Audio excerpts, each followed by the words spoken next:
I'm a development chef, Beef and Liberty, at Greater China Restaurant Company. Today, we're going to celebrate beef fillet by turning it into a beef Wellington. So, I've already browned off some meat. Actually, one of my little sort of tricks is I'm going to take a little bit of corn flour and I'm going to put a little bit of corn flour on this. And the idea is that actually when it's cooking inside the pastry shell, any liquid that escapes is going to sort of run into this corn flour layer. And then I'm just going to add a little seasoning and I'm going to leave that over here. And then we're going to come to the pastry, which is one I made earlier.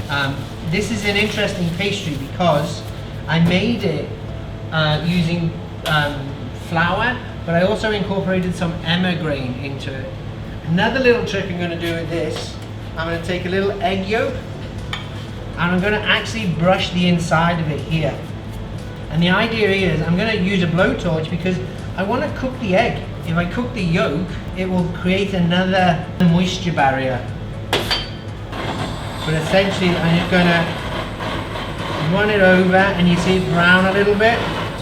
Okay, so I'm going to pop that back in the fridge for a sec.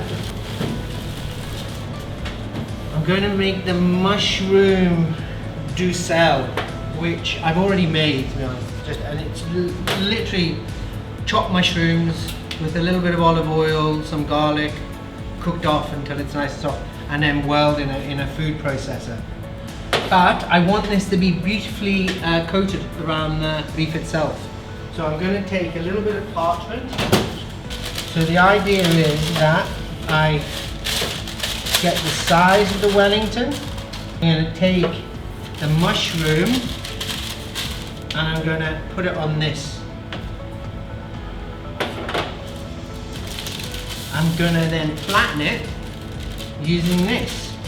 And I'm going to keep it all to this shape so that when I wrap the beef, we have an exact sort of jacket of duxelle, of mushroom duxelle, evenly coating it.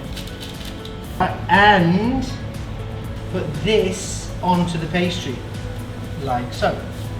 And then I've got a nice thin layer, and then I can bring the beef back, line that up, and then using this paper I can bring it up